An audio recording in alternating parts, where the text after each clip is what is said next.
Alcohol markers. You asked me to do a video on them, and the fine folks at ArtBeak were kind enough to send me their 80 marker set to try out. They're dual tipped and come in a nifty case, but I was immediately thrown off by the chaotic order of the pens. If I'm going to make art, I like to streamline the process, so I reordered them by hue to make it easier to find what I wanted. Much better. I like a little order to my art supplies, just like Lucian and her books. Now, it's been about 2 decades since I last used markers to illustrate, so I'm going to be very rusty. But right off the bat, I noticed that the markers are really nice. They go on smoothly and blend really well over each other. Having 80 colors made it much easier to get a subtle blend of colors for shading, and everything from the sounds to the textures to even the smell brought back some memories of my younger days. My favorite thing about markers is how they blend with colored pencils. The alcohol kind of melts the wax and gives you a really fun, almost painterly effect. Look at that, isn't that cool? I like to use it to bring out the highlights in a piece. And my portrait of Lucian from the Sandman series on Netflix is done. Oh, and one more thing. Alcohol markers will bleed through almost anything, so make sure you put something under it. The set is only $27, about 1/10 of the price of Copic markers. They're smooth and the colors are vibrant. My only complaint was the presentation, but I may be just a little bit nitpicky.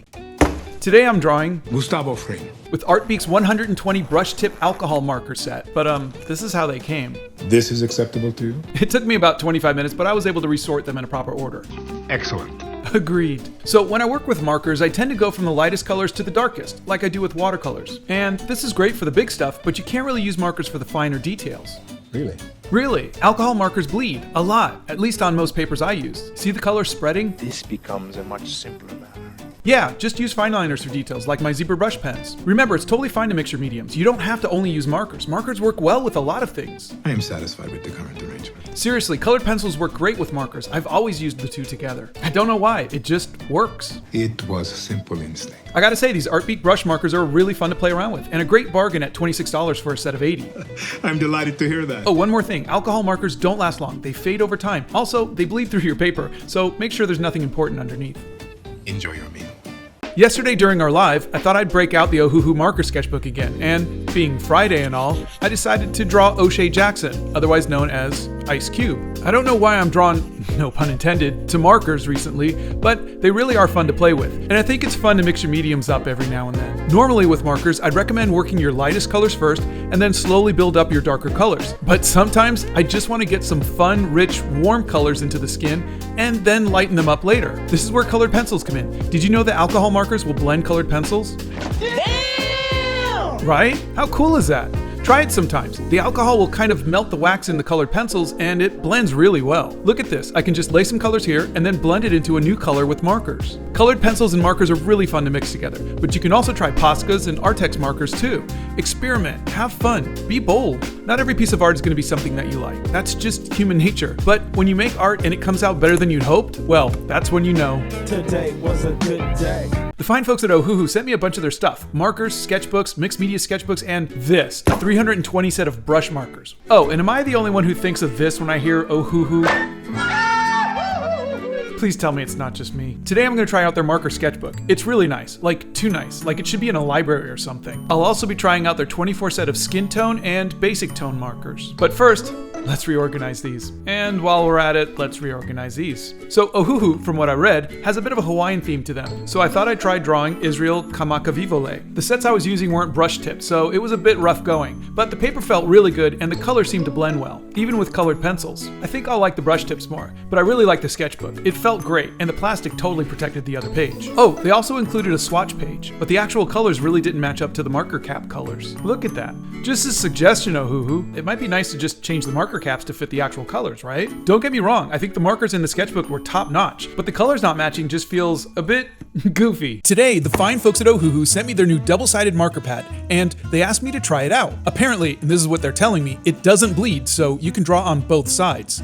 We'll see. Now, a lot of you have asked me to draw someone named Chapel Roan, and I looked them up, and guess what? They seem like a very nice person to draw. So I'm drawing Chapel Roan. So when I did my last marker sketch, I didn't like how the graphite pencil bled and smeared when the markers went over it. So today I sketched with a purple Prismacolor pencil. This Ohuhu marker pad is surprisingly smooth, and the paper is really thick. I like that. One thing I'm noticing is that the colors sit on top of the paper a bit more than usual, so maybe it has a coating of some sort. A few spots of color are bleeding into each other, which is a little annoying, but I'm pretty heavy-handed with my markers, so it may just be me. I only spent about 90 minutes on this test, but the paper is really nice. Other than the colors pooling up a bit and bleeding in some spots, I like it. And guess what? The colors didn't bleed to the other side. I guess Ohuhu did it. They made marker pads that don't bleed. Congratulations, Ohuhu, and as Chapel Roan would say, good luck, babe. The fine folks at Blick Art Materials sent me a set of their markers and Bristol paper to play around with. So I did what anyone with free markers and Bristol paper would do.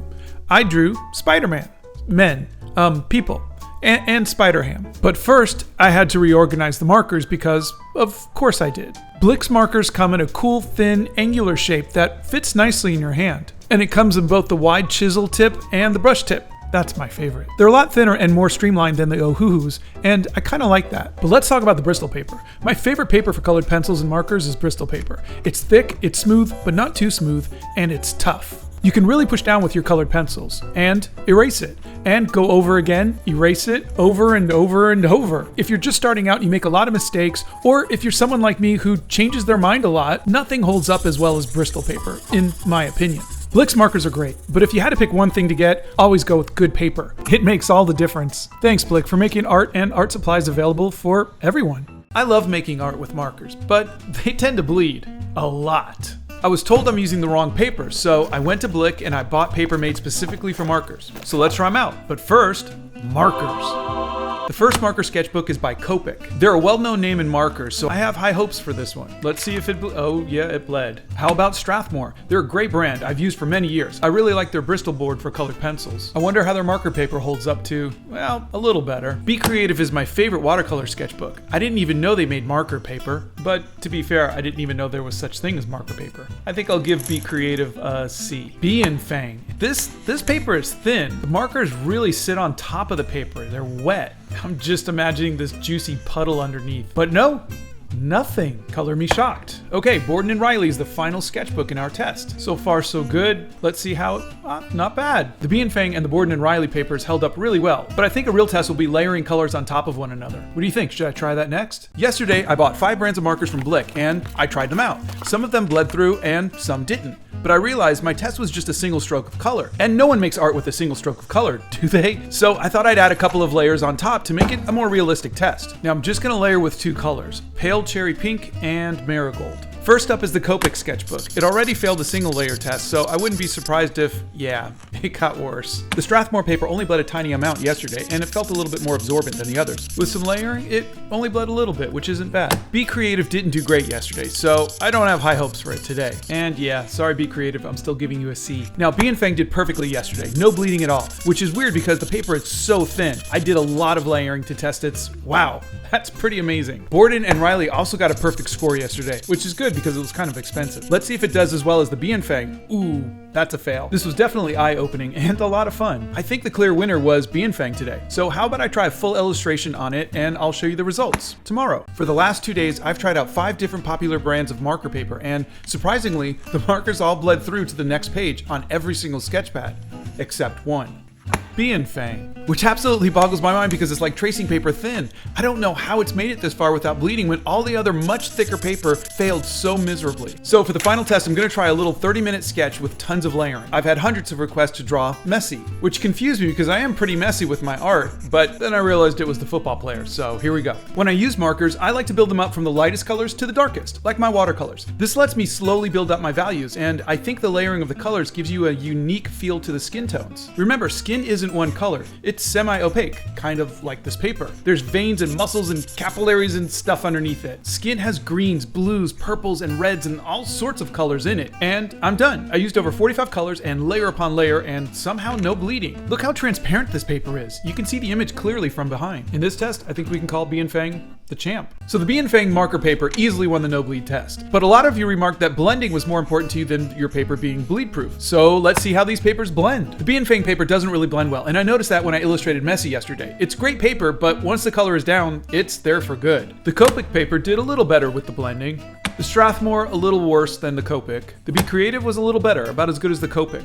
And Borden and Riley a little worse than that. But what about stone paper? The markers seem to sit on top, and the smooth surface means blending is really good. The only downside I see is that the colors are less saturated. Cold press watercolor paper really absorbs the colors, but just doesn't blend well. And the same for hot press watercolor paper. Great for gouache, not so much for markers. And last, Bristol board. This is my favorite for colored pencils, but for markers, it's not as good as the marker paper. In the end, I think think there were two standouts. The stone paper doesn't bleed, has incredible blending, but you lose saturation, and the Borden and Riley, better saturation, but it bleeds. Oh, and one last thing, detail. The Borden and Riley spreads a bit, whereas the stone paper doesn't. Since I spent last week playing with Ohuhu markers, I had a lot of requests on how I do skin colors with markers. I'm no expert, and really, my process is just fart around until something looks good. But in the interest of trying to help anyone who wants to learn, I'll do my best to walk through the process of making skin tones, with a little help from Lizzo. So I like warm colors. I think if you're gonna make a portrait of someone, it should have warmth.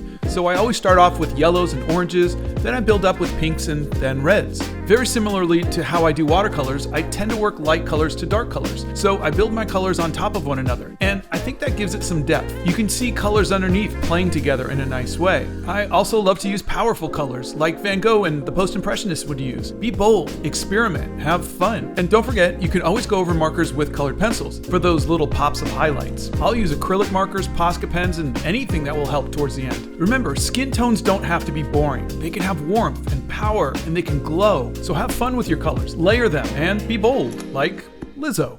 Last week I drew Lizzo while talking about using warm colors when blending with markers, and a lot of you asked me to try again using cool colors. Okay, let's do it, but who should I draw using cool colors? Ice Cube? Iced Tea? Vanilla Ice? No, there's only one person cool enough for this test. LL Cool J.